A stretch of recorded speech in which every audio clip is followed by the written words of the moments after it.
Hello, everybody, and welcome back to yet another episode of Ramble in the Jungle. I am Arvind, and as usual, we have Akash here. What's up, Akash? What have you been doing? Morning. I have been waiting for you because you took some time. Uh, But you don't have to tell it to the world. see, everybody knows you show up late. I am Oh, not a please. punctual guy, I am so the most punctual guy. so I this sh- is a revelation for everyone. uh, sure. Uh, Well, today we are discussing a book, a very interesting book, which you suggested. It is Jonathan Livingston Seagull. Am I right? Or did I? Is it the order the other way around? Jonathan No, Seagull. that's right. That's right. Okay. Yeah, Jonathan Livingston Seagull by Richard Bach. Um, it's a very interesting book. So Akash is the one who's read the book, and I have just read the summary. The summary was quite enticing. It's sort of a philosophical book. Is that the right categorization, Akash? Yeah, it's in parts of a philosophical book. It's in parts a random story. Okay. But Why don't in you why don't like you the way. summarize it for the people Sure. who So don't know about it? So the reason I read it is because I mean 2 weeks ago I think the most famous person in India was once again Rahul Dravid, or at least the most talked about person in India was Rahul Dravid because Or of Indira Nagar. that ad Yeah. Indiranagar Kagunda, right? Yeah. So I rewatched one of his old interviews, and in one of the interviews, he mentions that as a 16-year-old, just before I think 8 years or 6 years before he made his debut, he read this book, Jonathan Livingston Seagull, which was recommended to him by his coach at the NCA. And it really inspired him in many ways, and since there's obviously no self-written autobiography of the great man, I thought that it would be a good way to peer into his mind, because he's sort of a different cricketer than most people. He's calmer, he's more coach like, more stoic, more good natured, more whatever. There's a reason why the Indian cricketing community looks to him in any time of distress.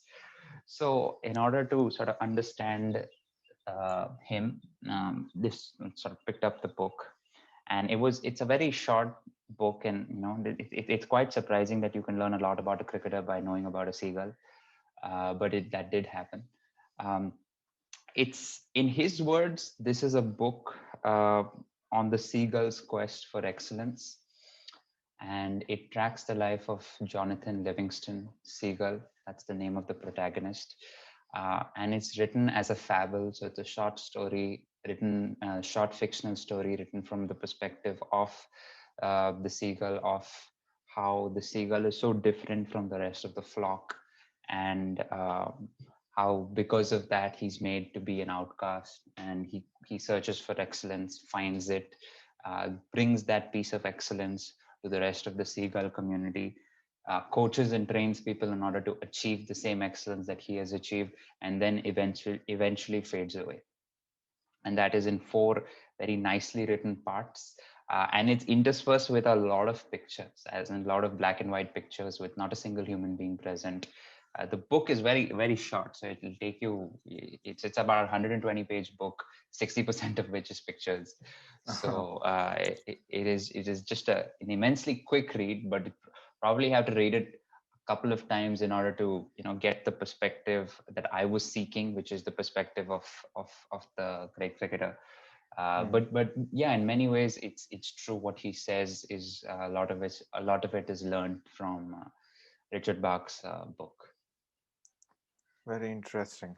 And by the way, what a book to be uh, reading at the age of 16, like when you're just getting started and you come across, I mean, I haven't read the book, but I did read the summary, and the coming across such a, philosophy or such a mindset that, you can achieve excellence at the age of 16. and that's a very good book to come across at that age. And no wonder Rahul Dravid has sort of, you know, uh, been considered as a legend in world cricket. So great. Uh, so yeah, the book talks about there being a greater seagull, the one that has flown the highest, or soared the highest, and more than any other living seagull. And all the other seagulls do believe that there exists such a thing, but they believe that they can't be such a seagull, right? It's sort of equivalent to a society, our current society, where people believe that the people who achieve greatness are special, and that they do not have in themselves to achieve such a quest or such a huge achievement. Uh, which see, which I personally do not believe to be true.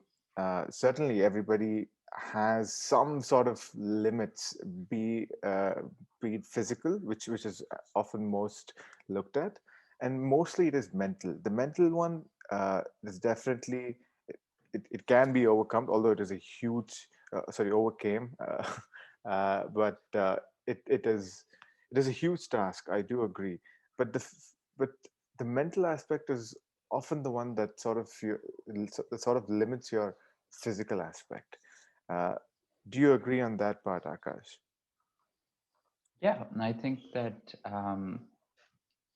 in terms of the mental aspect, it's more so about what other people's mentalities put on you rather than what you put on yourself, or because of what other people's mentality is, you sort of put a negative mentality on yourself, or Mm, rather than that, you put a limitation on yourself. And that happened in the book, where in this particular book, all that was going on in the seagull community was the only goal for a seagull was to uh, fly in order to eat food in order to live, and live to eventually die. Right? There was no quest for excellence or any sort of pushing the limit in the entire seagull's life, except for Jonathan, where the only thing he wanted to do was fly, and he wanted to fly at a fast pace. He wanted to fly in a different way. He wanted to fly in the dark. He wanted to fly throughout the day. He wanted to do all of these tricks while flying, like rolls and pinwheels and all of these things. Um, and he did that in spite of the mentality of a lot of other people. Yes, he could have certain physical attributes that allowed him to do that, mm, because again, most there's probably a reason why most seagulls didn't, and there's probably a reason why most people don't do certain things, whether it's run a certain distance or lift a certain weight. They're genetically predisposed not to do that. But more so, it is also a societal thing which tells um, young seagulls, young men and women, that this is not the course you're supposed to take, because excellence does not come to anyone. But there are very few who would be able to sort of persist with that excellence. And this particular person, this particular seagull, was in that quest and did achieve that. Had failures like everybody. There's one instance in the story where he almost hit a cliff while flying too fast, flew into the water in the depths of the night while flying too fast, but got back up and still went through with it. mm. But let's talk about the sort of reaction of the crowd. Uh, Mm. I'm guessing, when Jonathan Siegel announced that, uh, I will go towards the greater Siegel, achieve what that he or she has achieved. Uh, how did the crowd react? You give us a brief sort of a glimpse into it, that this is not the path you're taken, uh, you're supposed to take. But how else did they react, and how would you equate that to our current society? There's one interesting part in the book where, in his early days, when he was an outcast, right, or he was labeled an outcast rather, he officially became an outcast when in the seagull community, they have a council gathering. I don't know, it's a very formal community, and he was asked to stand at the center in front of the elder gulls, and they sort of shunned him for his reckless irresponsibility, and they told him that, irresponsibility does not pay. Life is the unknown and the unknowable, except that we are put into this world to eat, to stay alive as long as possible, as long as we possibly can. And nobody sort of, and he was exiled, or he was made to be exiled to the far cliffs, which where he would live alone for the rest of his life. um, and he was completely distraught, not because he was leaving, he has to leave his family, but because he the elders, or none of the people at the flock could actually think that a seagull could do more than eat and survive, right? His passion was flight, was flying. And that is something that every seagull does, but nobody prioritizes. And he told them, who is more responsible than a gull who finds and follows a meaning, a higher purpose for life. For 1,000 years, we have scrabbled after fish heads, and now we have a reason to live, to learn, to discover, and to be free. Give me one chance. Let me show you what I found. Wow. That's straight out of like an Yeah. inspirational talk or a A motivational movie, video for yeah, me. like, a football movie. Yeah. This is written in, like, I think the 1970s or the 1980s, right? And it's written from the perspective of seagull who wants to fly. And to be very honest, I have no association with seagulls because I have not lived near a sea. Uh, so like the Thank you for the only clarifying that. so I mean, like, this, just think about it, right? The only perspective, whenever I think of a seagull, the first thing that comes to my mind is that seagull from Finding Nemo that wants to eat the Okay, yeah, fish, yeah. right? And that's like a stupid creature that just wants to Yeah, eat, which yeah. is exactly what he's described. But then there's this seagull who's doing pinwheels and loops like an eagle does or a hawk does, right? Fascinating. Yeah. So the society sort of literally shunned him, shunned the seagull, and that speaks to the confined mindset, which is so abundant. Uh, where we are sort of forced to not force. That sort of the coercion is very subtle. That you need to take the path that is set, uh, and and you need to think about the goals that have already been set. But the biggest question that I think one should ask themselves is that who set these goals? Whose expectations are these? Is it yours? Is it your parents? Is it your societies? And that can be a great start, to actually realize what it is. Because if you do not examine, I think uh, uh, this quote from Socrates is very irrelevant here. That a life that is unexamined isn't a life worth living, and that is very true. Most of the society, and even the society that has been described in the book, they are living a life that is unexamined. They've never questioned anything. They've always believed that there is a certain path set, and they have to take that path. Uh, and it's only the few who sort of question here. It's Jonathan the Seagull who questions that path, the questions that expectation, um, and in that he realizes that that may not be what he wants, uh, and hence takes up this journey or this quest to achieve his greater self. Uh, that is true. Examining, because going back to the a few episodes earlier, like when we discussed the book Brave New World, where people are conditioned. That is very true. The society is also conditioned, and the people who are part of it are conditioned in certain regards. The person who sort of questions that and goes and sees the problem in that is the one who is going to achieve great things. Uh, and it's sort of we talked about Rahul Dravid, a cricketer, a famous cricketer and legendary cricketer who sort of questioned the path, the current path, or the expected path, and he went beyond it or different from it. And while actually, after I read this summary, I was reminded immediately of this documentary, Netflix documentary on Michael Jordan, The Last Dance. Have you watched that, Akash? No, no, I haven't. I've been meaning to, but like Okay. Netflix subscription is very costly. Yeah. So yeah, it's an incredible documentary. It's mainly about Michael Jordan and his Chicago Bulls, how they won the six NBA championships, which is an incredible achievement. Uh, but there's this, I think in it is episode 7. There is this one particular moment towards the end of the episode, and I have gone back and watched that scene so many times. Like I've forgotten. I mean, I haven't forgotten. Like the rest of the documentary is there, but this is the part that I've revisited so many times.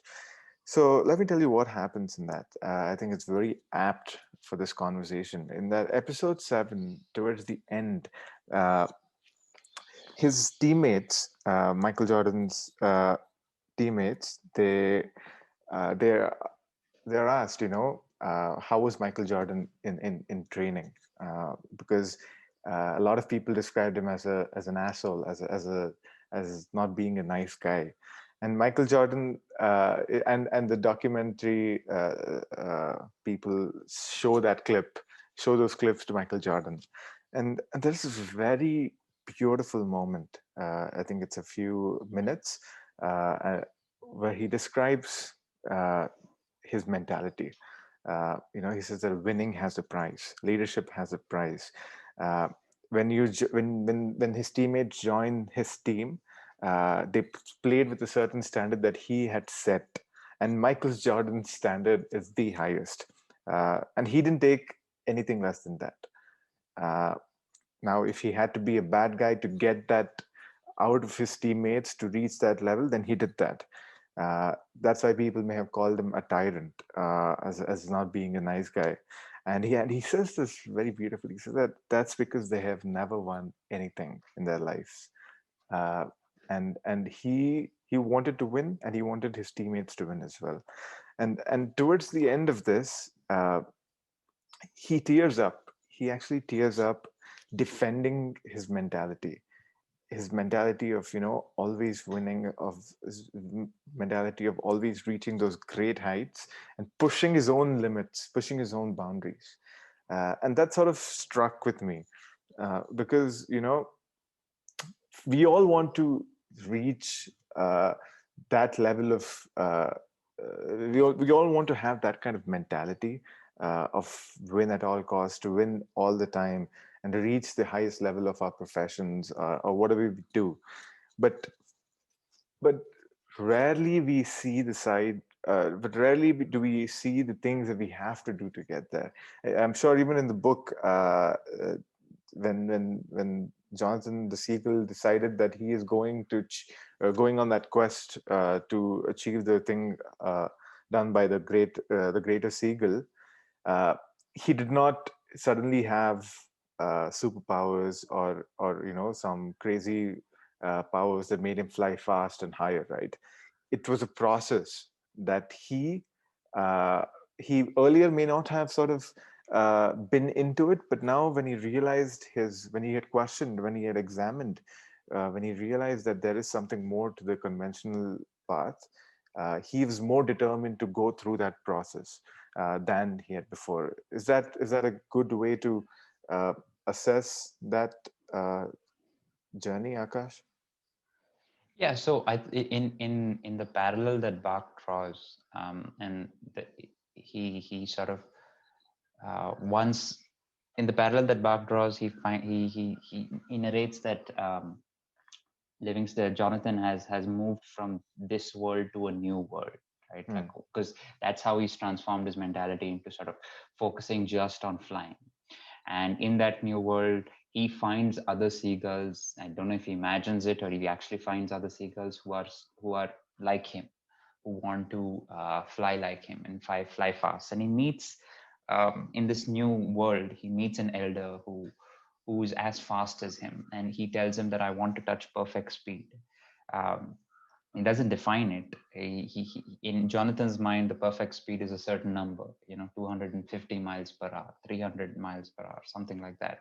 mm, But the bird, the elder, tells him that there is no number that you can put on it, because if you put a number on it, you are limited. You just have to achieve perfect speed, and you achieve perfect speed when you feel like you're free while flying, and that is when you touch your perfect speed, and that isn't flying 1,000 miles an hour or a million, or flying at the speed of light, because any number is a limit, and perfection doesn't have limits. Perfect speed, my son, he says, is just being there.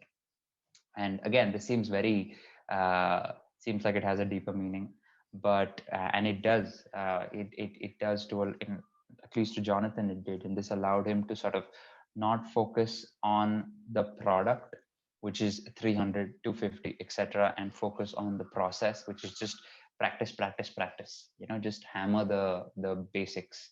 um, and this helped him in all his sort of pursuits, and this sort of and the way we can learn about this is also, um, in terms of the analogy with Rahul Dravid.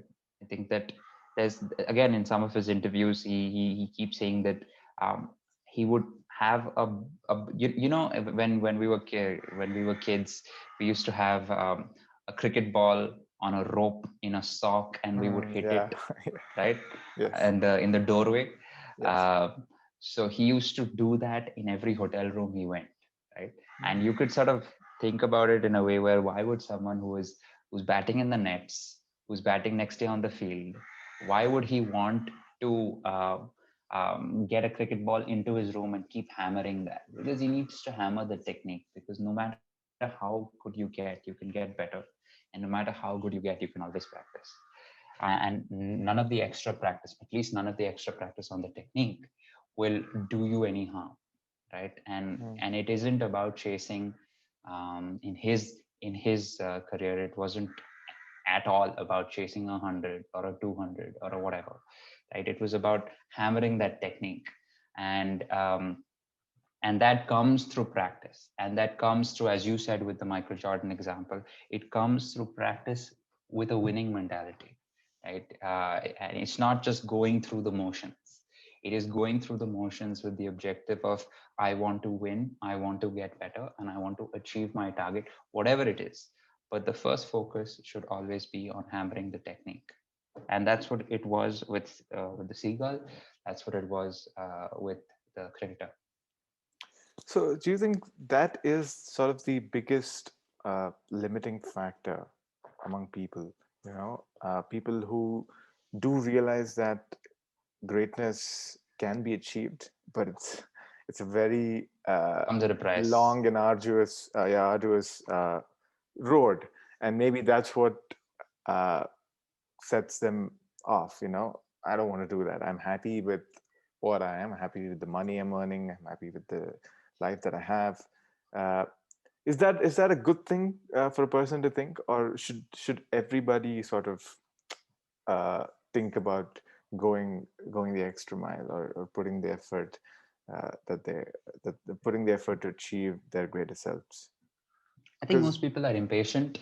hmm, That's the main problem. Might not be a problem, but might be a limitation that people put on themselves. And impatience with anything is a problem. Impatience with money is a problem. I want to make money fast. Make money fast does not last long, right? hmm, Uh, I want to get big fast. I want to get strong fast. I want to get fast. I want to get uh, ripped fast. All of these things doesn't work, right? hmm, Impatience is probably one of the main problems, and it's about having that. I mean, that David Goggins says this very clearly. You can have the motivation, but the minute the wind hits your face, it's gone, hmm. right? Cold If you wind have hits your face. the cold wind hits your face, the Yes, rain hits your face, yes. anything hits your face, it's gone. And that's because you don't want to be patient enough to endure the cold wind, the heavy weight, the financial losses, the whatever it is, right? And build it through that. And it's only when you build it through that, persist, like the seagull did. He fell in water, he almost hit a cliff, he was outcast. He was living alone for several years, just practicing his craft with nothing else to do. um, those situations did help him, but it made him realize that, this is something that I would rather do I would rather do every single day for the long run in order to get better at flying. And that can be applied to anything that you're doing, with respect to, whatever it is that you want to achieve.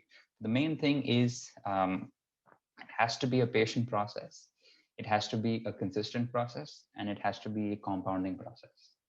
Yes.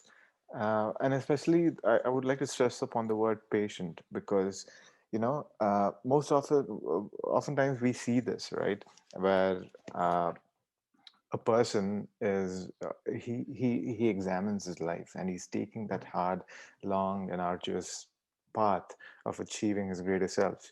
And but one of the mistakes that he might do is start comparing himself to the people who did not take that.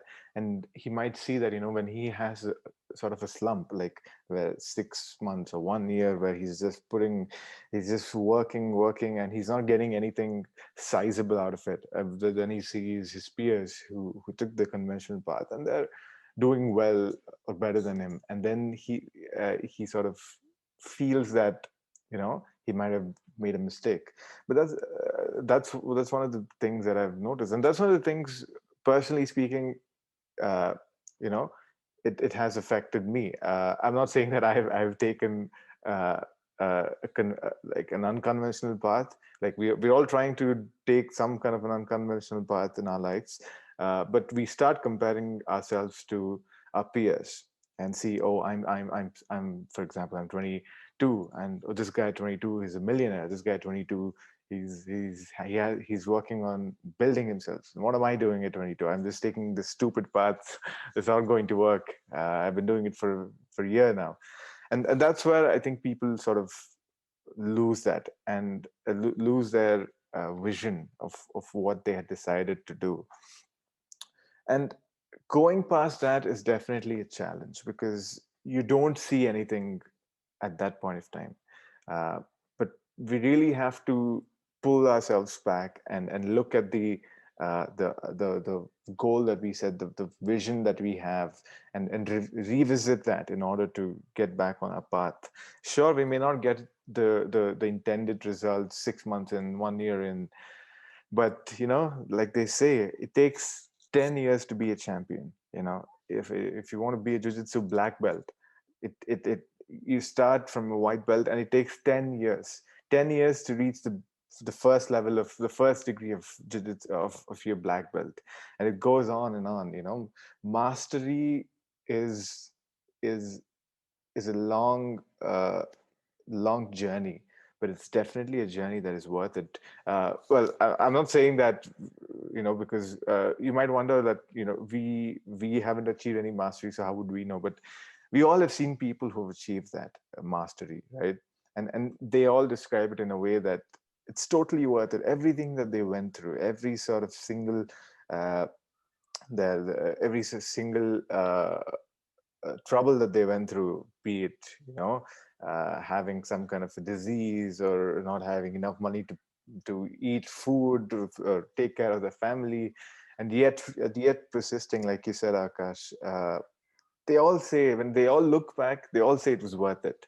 And that's the thing that we don't realize when we are in that uh, journey ourselves. We don't look at ourselves uh, from that far out. Yeah, we're just here, and we're thinking about here and now. So maybe that's one other limiting factor that people might have. uh, what do you think about that, Akash? Is there something related to that in the book, or what are your personal thoughts on that particular thing?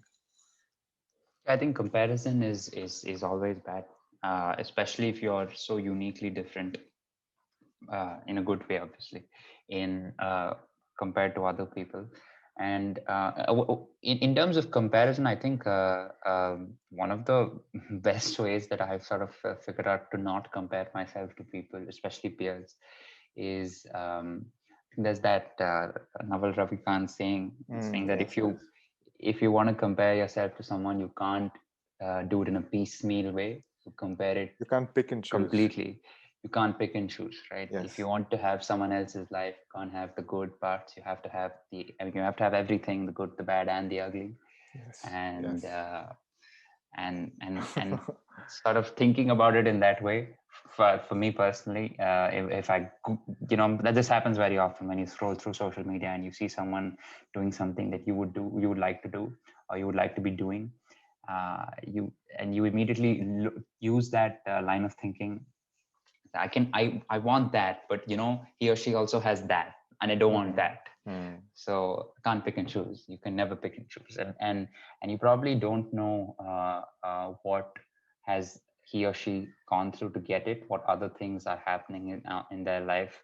And this is very similar to, I think, one of the points mentioned by Morgan Housel in The Psychology of Money, where we see someone driving a nice car, or we see someone living in a big house, and we look at the object, we don't look at the person, right? And or what he's gone through to get that. And I think that is something that we need to look at, and it is a long process, and whoever has that and worked at it patiently deserves it. um, and in the book, since he's an outcast, he realizes that um, he has had a long and arduous task of um, building himself up as being a bird who loves to fly, rather than a bird who loves to eat and live. He wants to take that knowledge that he has, learned, and impart it to the second generation of seagulls who come to him. Because as so in the sort of later stages of the book, he's living alone in the far cliffs, there are other birds who come to him, right? They're also outcasts, and they come to him, A, because they've been exiled, B, because they want to learn from him. And they did. And this is again very similar to what's happened with Rahul Dravid's later career. Um, that probably, I think, from 2008, 9, 10, 11, when he was becoming like the older person in the team, he became more of a mentor to most people in the team. He moved from in the IPL. He moved from Bangalore to Rajasthan and became like a proper mentor to a lot of the young folk who were there. And after he retired, he could take any plush job, right? A commentary job, an analyst job, an anchor, any of these things, High or paying at jobs least as well. Yeah. high paying jobs in the administration that like so many of his peers have, or write a book, or go become a coach at an IPL franchise as well, where it's just short term, high pay. But he decided to go and work in the India under 19 teams, and he's done fantastically well there, right? Yes, definitely. And he's working with the grassroots cricket academy in Karnataka as well. So it's very reminiscent of what Jonathan has done, where he has taken the knowledge that he has learned through pursuit of excellence, learned it all on his own, hammered down the technique, constantly done practice, practice, practice, and taken that to the younger generation, imparted it. Not that, listen, I am the great seagull giving this knowledge to you. I'm just saying he's given it in a way where um, this is the great knowledge that you can take and impart in yourself. Like, just forget about who's given it to you. Use it in the right way. Hmm. Yeah, that's very true. So I want to go back to the topic of the limiting factors, the limits that we put on ourselves. And I want to talk about that a bit further. Um, I'm again reminded of another documentary which I had watched. It's called Dealt. I'm not sure if you've heard of it. I think not a lot of people know about it. Even I came to know about it from one of Tim Ferriss's newsletter. He described it as one of the best documentary he'd ever seen. Uh, so obviously, it piqued my interest, so I watched it, and it certainly is one of the best documentaries on a subject that I have seen as well. So the movie is called Dealt, and it's about a magician called Richard Turner, a card magician who's excellent. He's one of the best in card tricks. Yeah, and people come to his show, they watch his show, they're mesmerized, uh, until at one point, towards the end of the show, when they actually start putting their attention on him, and they actually see, oh, something's not right here, and then they realize that he can't see, he is blind. Oh. He's a blind man who's doing card tricks, who's doing exceptional world class level card tricks.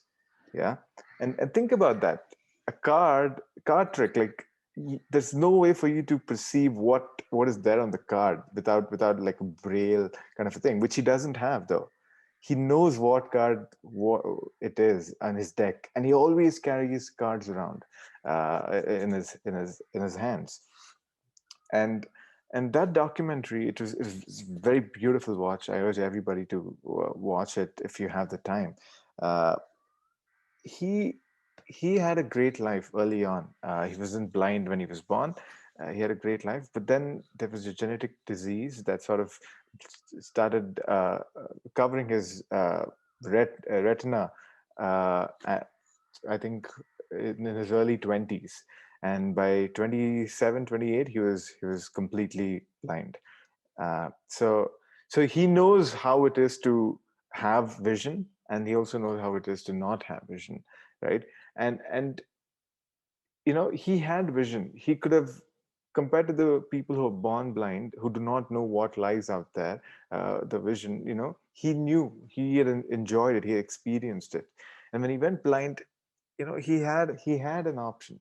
He could have just given up everything. He could have been completely depressed by his condition, knowing that he couldn't do anything. There was no medical solution to it. He could have just given up. But that limit, which is a huge ass limit, right? It's not a mental limit that he's putting it on himself. Sure, to a certain extent it is, uh, but it's the physical limit as well. Once he moved his mental limit aside, when he pushed, that the mental limit of blindness being a bad thing, of being a very limiting factor, when he pushed that, his physical limit also sort of pushed away. Not literally, but mentally, his physical limit. Like, he did not care about being blind that much, right? He continued to do tricks. He even became a karate black belt while being blind. Breaking bricks and all those things. And to this day, he's very athletic. He's fit. He's muscular, and he's still doing card tricks. He's considered one of the greatest magicians, card magicians in the world. And and he says, at the end of the documentary, I think it was one of the last lines. He just says, "I like the way I see," which is very beautiful. Yes, he says that people uh, believe darkness. People are afraid of darkness, and that's why they think blindness to be the worst misery, or the most terrible misery that can be imposed upon a person. And he even had that belief. But when that belief actually came true uh, to him, he had to choose. He had to choose uh, about what he has to do. Now, what do you think, Akash? Like, obviously, that's a very big thing that he did. But in terms of everyday folks, the limiting factors, why do you think, like, people put these limiting factors? uh, is it because that they don't uh, is it because they're giving themselves excuses, subconsciously, that for the things that they don't want to do? Or what is it? What do you think it is?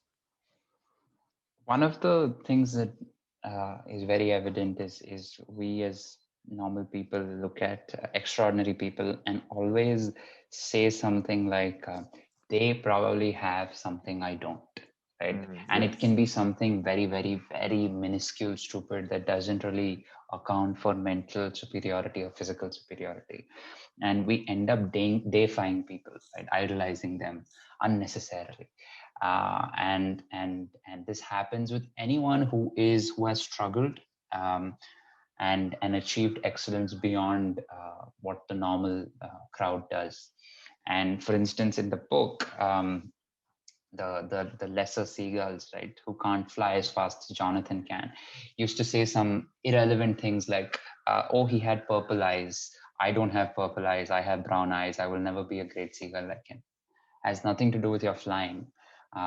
It's just that you don't want to take that effort to continuously fly and be able to do that. And there are a lot of people who have uh, who have again predisposed handicaps, right? Let's Mm-hmm. call it that.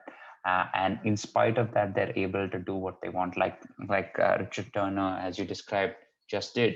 And but the larger crowd, I think, probably for hunting for excuses, Mm-hmm. or just not willing to put in that work or whatever. But one of the easiest ways we always put ourselves down is sort of look at them and say that, oh, you guys are so great, I can never be like you. And that's, I think, the worst thing that we can do. We shouldn't put people on a pedestal that we are not willing to climb upon, right? That's something we can't do. If we put someone on a pedestal, then that's it. Then we'll automatically believe that we're lower and we can never reach that. So don't put people on a pedestal. Find out what they do, like simple things that they do. Try to do the same thing in a regular fashion, and I think we can definitely achieve that. Yeah, and also think the self-talk is very important in this aspect. Uh, People berate themselves while they're talking to themselves. You're total shit. You can't do this. What do you think of yourself? You think you're the greatest. This self-talk uh, is very important. Once you change that to being more positive, you can see that mental shift in your own mindset. You're not limiting yourself. You're actually pushing yourselves. Like going back to David Goggins, I think in his book "Can't Hurt Me," he describes his accountability mirror, and he did not say it out explicitly, but there was a shift in his self-talk.